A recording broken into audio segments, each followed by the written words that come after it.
घरातली कामं करून दुपारी आम्ही निघालो होतो बाहेर आणि रिवच आठवतं की मम्मा मला पाणीपुरी खायची म्हणून पहिली त्याला पाणीपुरी तळून दिली आणि नंतर ना आवरलं आणि बाहेर निघालो. बाहेर मी, रिव आणि एक माझी फ्रेंडसुद्धा होती. आता शॉपिंग करायची होती ती म्हणजे आमच्या हळदी कुंकवाची आणि हळदी कुंकवाची शॉपिंग करायची आणि काय वाणासाठी घ्यायचं हे ऑलरेडी डिसाईड होतं. त्यामुळे डायरेक्टच गेलो आणि लगेचच जे पाहिजे होतं ना तर ते घेऊन घेतलं आणि बाकी आम्ही दुसऱ्या गोष्टी शोधत बसलो. हे काय ते काय, हे कसं छान दिसते वगैरे.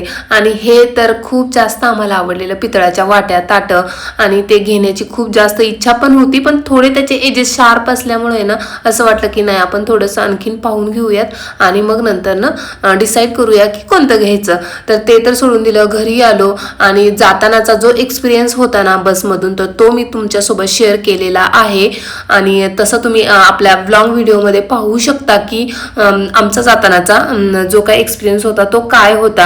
आता घरी आल्यानंतर ना शेपूची भाजी आणि मिरची भाजी बनवली होती. मिरची भाजी यांना आवडते म्हणून आणि शेपूची भाजी आम्हाला आवडते म्हणून प्रत्येकाच्या चॉईसनुसार आज स्वयंपाक बनणार होता आणि फटाफट स्वयंपाक बनवून घेते. याचं कारणही तसंच होतं की आम्हाला जायचं होतं हळदी कुंकूसाठी.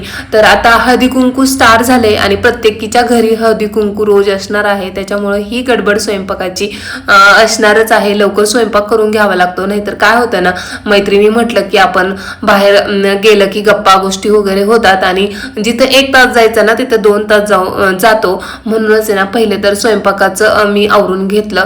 तोपर्यंत रिव्हिशन मात्र गार्डनमध्ये खेळत होते त्याच्यामुळे त्यांची लुडबुड नव्हती आणि घरातली बाकीची साईड बाय साईड कामं मी आवरून घेत होते जेणेकरून आहे ना मग आल्यानंतर ना मला जास्त हेक्टिक होणार नाही. स्वयंपाक आधी करून घेतला असला की फटाफट होऊन जातं आणि परत रिव्हिशनचा सुद्धा मला स्टडी घ्यायचा असतो. हेच त्याच्या मागचं रिझन होतं.